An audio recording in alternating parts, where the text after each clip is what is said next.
आइए हम सबसे पहले आपको उज्जैन के समाचारों के बारे में बताएं। समाचार बड़े अति रोचक हैं, मामला भी बड़ा गंभीर है। नगर निगम में बजट की तैयारी चल रही है। 5,073 करोड़ का बजट स्वीकृत होने को है सारा हुआ। और ये बजट क्या है, बड़ा रोचक मामला है। कहाँ कहाँ किस किस प्रकार का काम किया जाएगा अभी कुछ भी नहीं है। बजट 2000 पर आपका जो पुराना था ना 24-25, उसमें क्या क्या आपने संकल्प लिए थे और कितने पूरे किए, जरा इसकी भी समीक्षा कर लो। नहीं हो रही है समीक्षा, मामला बड़ा गड़बड़ है जो यहाँ पर। और ये नगर निगम की हालत तो कितनी खराब है। अब तो वो अपनी प्रॉपर्टी भी होल्ड कर रही है। अरे वो कितनी कितनी बेच, जो क्या क्या बेच दोगे भैया। मामला बड़ा रोचक है। हम सब जान रहे हैं, हमें सब कुछ पता है कि अंदर क्या क्या बातें चल रही है। अब बजट पे अभी समीक्षाएं होगी, वो करेंगे। अरे कर लो चाहे जितनी समीक्षा, आपकी नीयतें ही खराब हैं। आप कुछ करना नहीं चाहते, जनता को मूर्ख बनाना चाहते हो। और ये जो महापौर ने आने है ना, बड़ा दम भर रहे हैं। अरे हम यूँ कर रहे हैं, यूँ कर रहे हैं। हमें सबकी क्षमता पता है कि वे उनका सोच क्या रहता है, वे क्या क्या कर सकते हैं।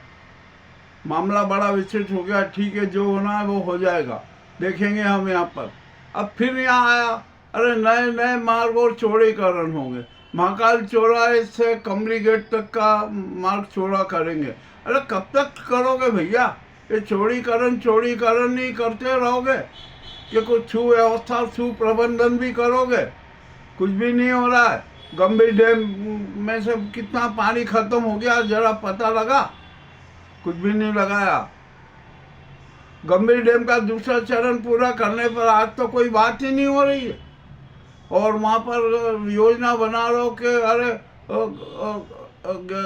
1100 करोड़ का नया डैम बनाएंगे। अरे नया डैम क्या है, गंभीर डैम का दूसरा चरण पूरा करो, कर नहीं रहो।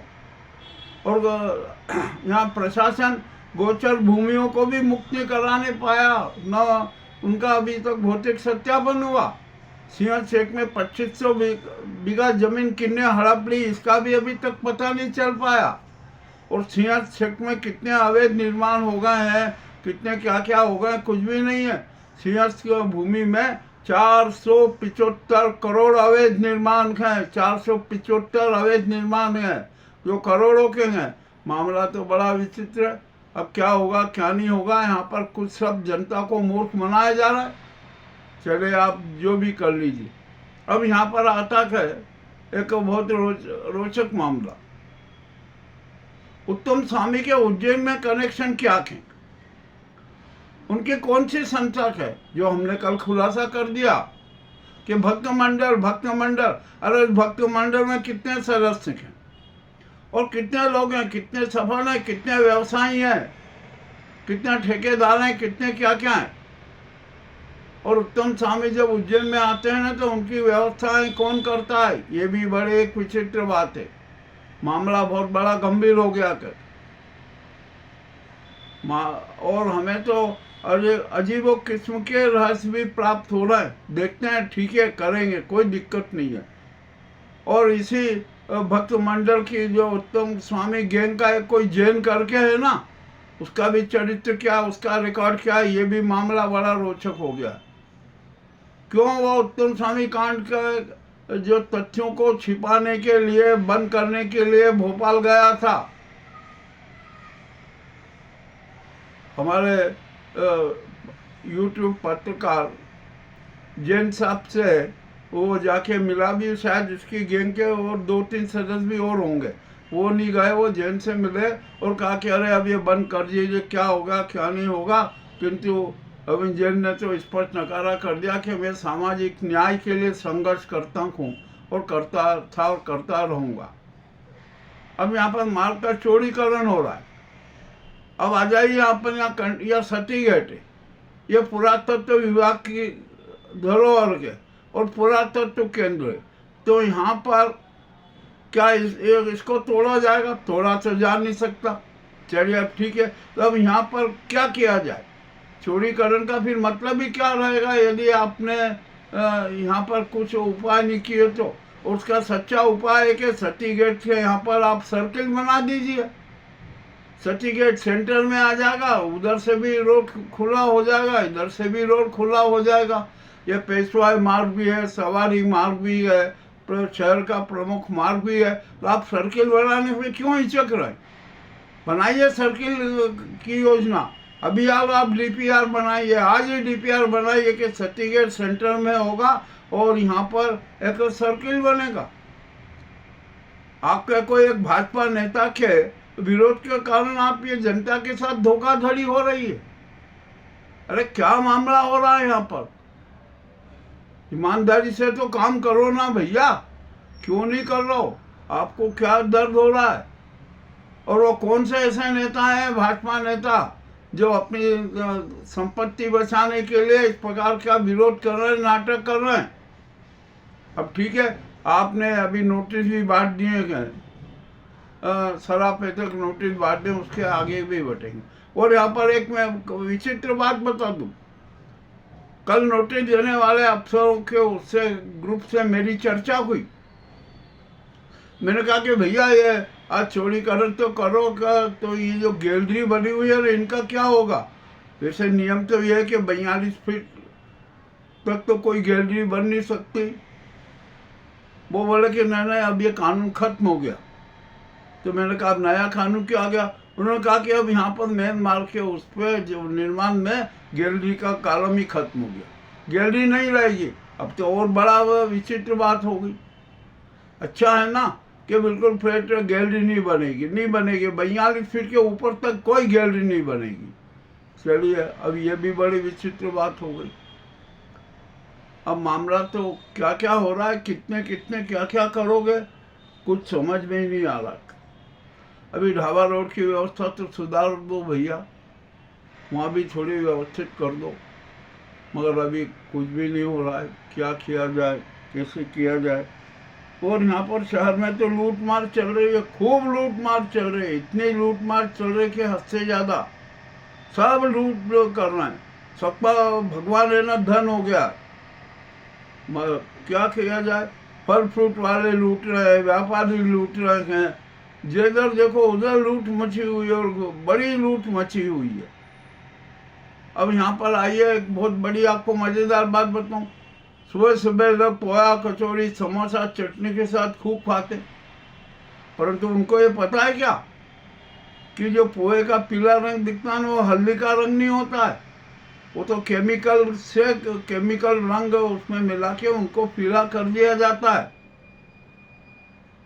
और आप जो समोसा, कचौड़ी, चटनी, आलू वड़े जो खा रहे हैं ना, उसमें टाटरी का कितना % रहता है जरा ये आपको पता है?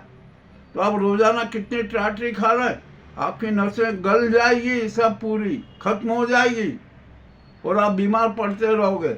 जो अभी जो अनजाने में ये बात कर रहा हो ना, खा रहा हो ना, ये जहर, ये भी जरा समझ लीजिए। और अभी खाद्य विभाग ने दिया कह रहे होली के उस पर हम चेकिंग करेंगे। क्या चेकिंग करोगे?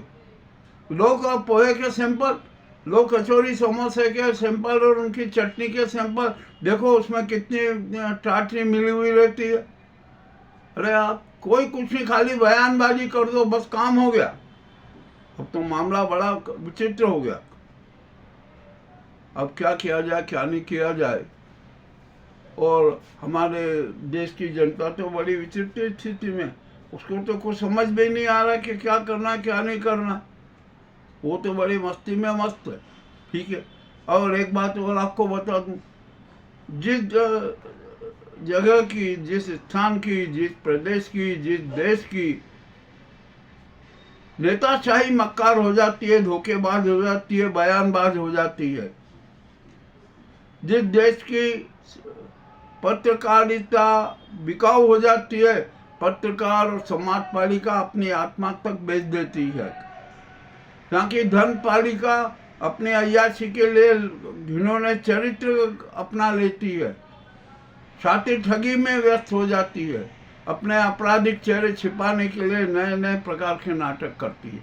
ये भी मामला बड़ा विचित्र है। अब आ जाइए, हम यहाँ जो आराधना स्थल है ना, मंदिरों में ये न वहाँ पर भक्तों में अनुशासन है और न ही किसी प्रकार की वहाँ शांति है। और मज़ेदारी की बात है कि संगी चेहरे हैं ना, किसी न किसी रूप में मंदिरों में बैठ गए और वे अपनी राजनीति चला रहे। भगवान तक को अपना बंधुआ मजदूर बना लिया, अपने हाथों की कठपुतली बना ली, चाहे जो चाहे जैसा कर रहे।